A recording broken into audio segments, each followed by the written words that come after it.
Eu estou completamente apaixonada por Avatar: O Caminho da Água. E esse vídeo é sobre isso.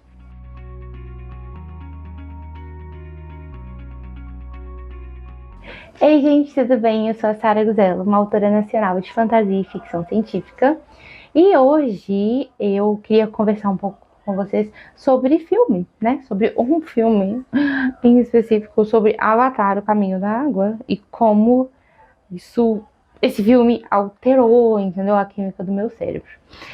Como autora, eu sou apaixonada por histórias. É literalmente a minha paixão, desde nova. As histórias fazem parte realmente dos momentos mais importantes da minha vida.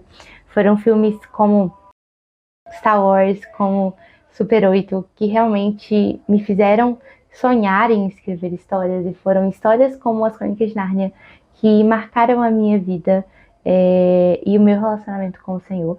Então eu acredito no poder das histórias, nossa, enfim, acho que já deu para entender.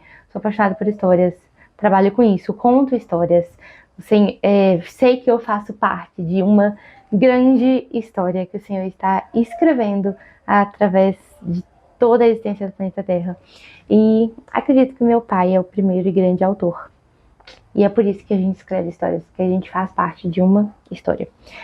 Dito isso, eu sou sempre muito impactada, assim, por histórias específicas, histórias bem contadas, histórias que não precisam ser, nossa, um super plot twist, mas são filmes, narrativas em específico, que eu sinto que elas conseguem tocar lá no fundo, sabe, do cerne, do porquê nós contamos histórias. É por isso. É por isso.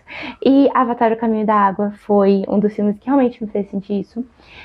Gostaria de dar um adendo. Eu era uma pessoa, assim, um pouco hater do James Cameron. Admito. É, Na minha época mais cult do cinema, etc. Passar uma moto aqui no bar. Ah, na minha época mais chata, sabe? Ai, eu gosto. Enfim, eu assisto filmes cults, etc. Eu fui um pouco hate do James Cameron. Eu não amei tanto o primeiro filme, sendo muito honesta. Avatar, né, de 2009. Eu gostei. Eu gostei na época, então, meu Deus do céu, assisti 1000 vezes. Hoje, assistindo, eu acho legal. Acho alguns pontos muito interessantes, outros mais. Mas, sabe? Gostei. Agora, Avatar: O Caminho. Ah, outro nível. Motivos, água. O que acontece? O primeiro filme passa na floresta, entendeu? Ele não me deu tanto essa sensação de tipo, nossa, eu gostaria de viver isso. Porque assim, eu gosto de mato, mas não muito. Porque tem inseto, enfim. E lá, tipo assim, na floresta lá parecia que você ia morrer a cada segundo. Não fiquei, nossa, interessado, quero morar nessa floresta, não. Agora, o Caminho da Água, gente, meu Deus, foi completamente diferente. E assim, primeiro, eu sou apaixonada com o oceano, com os mistérios do oceano. Meu avô acreditava que tinham sociedades que moravam debaixo d'água, tipo, enfim. Mas eu sou apaixonada com o oceano. Eu amo o mar, eu amo isso, essa sensação mesmo, sabe? De profundidade, de mistério, de tem tanto ali que a gente não conhece, que a gente não entende. E, poxa, cobre boa parte do nosso planeta. Então, a nossa conexão com o mar é muito grande, né? Como seres humanos vivendo assim no planeta Terra. E assistindo O Caminho d'Água, me veio uma sensação muito profunda, assim. Eu assisti 2 vezes. Então, na segunda vez que eu entendi o que eu tava sentindo, sabe? E eu fiquei assim, meu Deus, que gatilho! James Cameron, você está me dando gatilho da eternidade, bosta! No sentido que, assistindo, eu sei que o primeiro filme fala sobre isso também, sobre essa conexão pura, né, e profunda com a natureza, mas assistindo o segundo filme, isso me tocou muito mais, exatamente por causa do mar. E eu comecei a pensar, meu Deus, eu comecei a pensar que aquela poderia ser a nossa realidade na criação original. Gostaria de deixar claro, eu sempre deixo, né? Mas eu sou cristã, escrevo ficção cristã, então todos os meus vídeos aqui vão sempre tocar nesse assunto, só pra deixar claro. Mas eu fiquei realmente pensando assim, tipo, meu Deus, a gente podia ter essa comunhão profunda com a natureza, com os animais, com as baleias, com as focas, que nem eles têm no filme, sabe? Na criação original no Éden. E o que eu creio também na criação um dia restaurada, quando a Terra for restaurada, né? E nossa, eu fiquei pensando, tipo assim, quanto que a gente perdeu, sabe? O quanto que a queda nos tirou e o pecado, e eu não falo, tipo, nossa, ai, Adão e Eva, culpa deles. É culpa nossa. Assim, sabe? O quanto que a gente perdeu realmente, porque como cristã, eu não sou teóloga, nem nada disso, mas eu creio, né, na criação, queda e redenção, creio em Jesus, e assim, eu creio na verdade mesmo, do que ele traz para nós, sabe? Do que a morte dele na cruz afeta a história, é parte, né? É uma continuação dessa história contínua que nós estamos vivendo. E eu sinto assim, cresci na igreja, eu nunca, sei lá, eu nunca pensei muito na eternidade, no que acontece depois que a gente morre. Pelo contrário, era tipo aquele tópico que me dava um medo. E aí eu chegava em determinadas partes da Bíblia, eu ficava tipo, vamos passar, continuando. Era só tipo, eu vou morrer e eu não tenho nada a esperar. Faz sentido? Tipo assim, eu não tenho nada a esperar. Depois disso, sei lá o que acontece, mas vamos, né? Vai acontecer, céu, etc. E eu sinto que à medida que a minha fé foi amadurecendo nos últimos anos, esse desejo, esse interesse, esse anseio foi crescendo no meu coração pela eternidade. De pensar que, e, enfim, nossa, eu posso trazer tantos tópicos diferentes que se juntam, né? Mas que a nossa vida tipo assim, é uma continuação da nossa vida. É como se isso aqui teve uma pregação uma vez esqueci o nome do pastor. Um pastor que o sobrenome dele é Chan, mas eu esqueci o nome, eu ia falar Jackie Chan, enfim. E ele fala que a nossa vida é como se fosse uma corda. E a pontinha da corda é a nossa vida aqui na Terra. E todo o resto é a eternidade.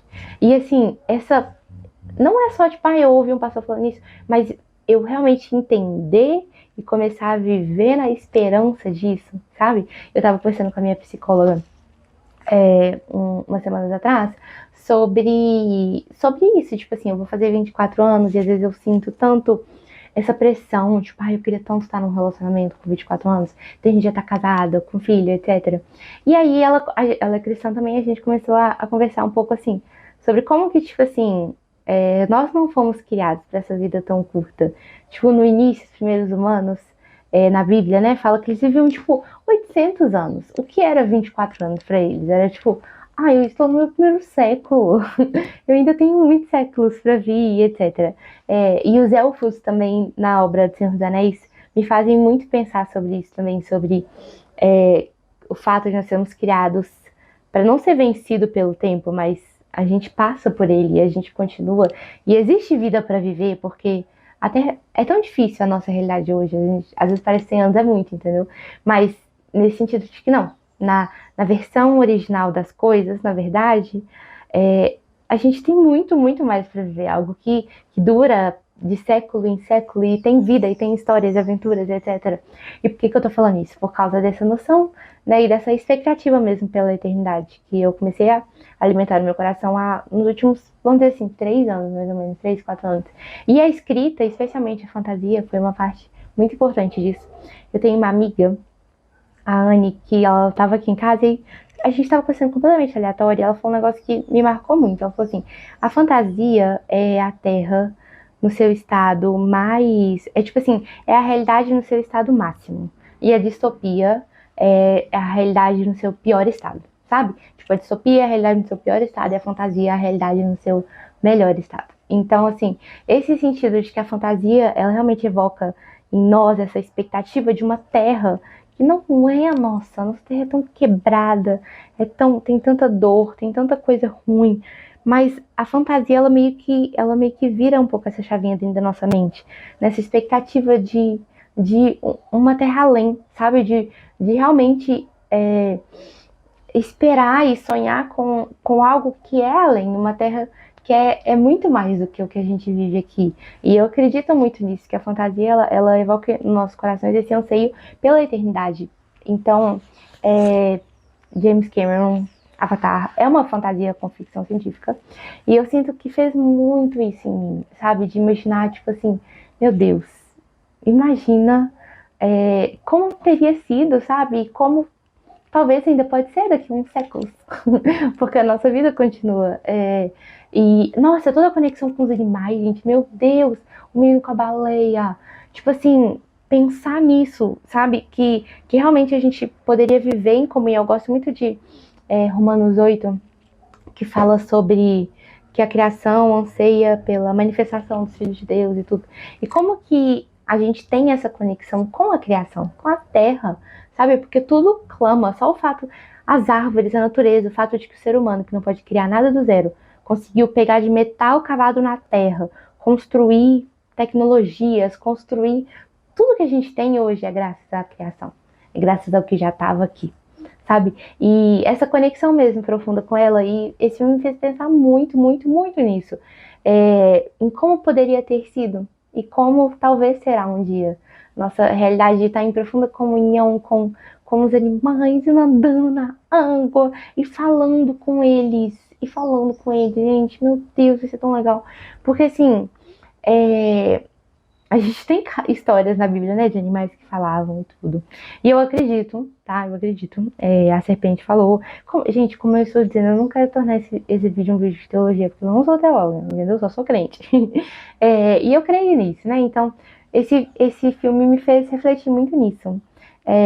Me fez refletir também um negócio que me deixou meio, tipo, triste, mas, tipo, como que não existiram crianças no Éden, sabe? Tipo, não teve crianças no Éden, não teve crianças naquele ambiente tão mágico e puro e completo de comunhão com a natureza, com os animais, etc. E quão lindo seria, né? Ter crianças no Éden.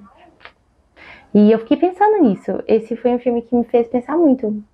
E desejar mesmo, sabe? Esse dia, desejar o dia em que tudo vai ser restaurado, a realidade, a criação, a nossa conexão com os animais, com a natureza em volta, com a água, com o mar, e a gente vai viver isso, sabe? Então, assim, James Cameron, você me fez ficar muito mais animada pela eternidade. E eu acho isso lindo, gente. É o que eu creio muito, assim, que é o propósito das histórias. E eu fico pensando, às vezes, que, tipo assim, na eternidade, na nova terra, vamos dizer assim, eu não acho que a gente vai criar histórias. Eu acho que nós vamos narrar em poemas e músicas as histórias vividas, como acontece com os elfos na Terra-média. Tipo, eles têm música para tudo. E, tipo, tal pessoa vive alguma coisa, que aquilo se torna uma música que é contada. Eles não criam histórias porque eles já estão vivendo uma história que é completamente mágica e fantástica e etc. E eu penso que vai ser a mesma coisa. Que nesse dia a gente não vai precisar escrever fantasia, porque a fantasia já vai ser a nossa realidade. E eu amo que o poder das histórias mesmo, sabe, de fazer isso, me entristece muito ver como que às vezes na igreja a ficção ainda é tão vista com maus olhos e com preconceito, e ai, ficção é mentira e não sei o que, etc. Sendo que não, na verdade as histórias, elas são uma das formas, né, do ser humano colocar para fora e expressar esse anseio por algo que ele não consegue colocar em palavras. Então ele conta histórias sobre terras distantes e universos desconhecidos, que na verdade refletem o desejo mais profundo do coração deles para essa terra, esse mundo restaurado que ele anseia em viver um dia. E o Avatar, Caminho da Água, fez isso comigo. E eu fico muito feliz com filmes assim, que a gente ainda pode ter essa experiência de ir no cinema e assistir filmes que alimentam a nossa alma, de certa forma, sabe? Então é isso, o vídeo já ficou grande demais. Mas é isso, gente. Queria trazer essa reflexão aí sobre o filme. Me conta aqui embaixo qual filme que faz isso com você, sabe? Qual filme, qual história que te traz exatamente essa sensação e esse desejo por viver a restauração de todas as coisas. É isso. Tchau.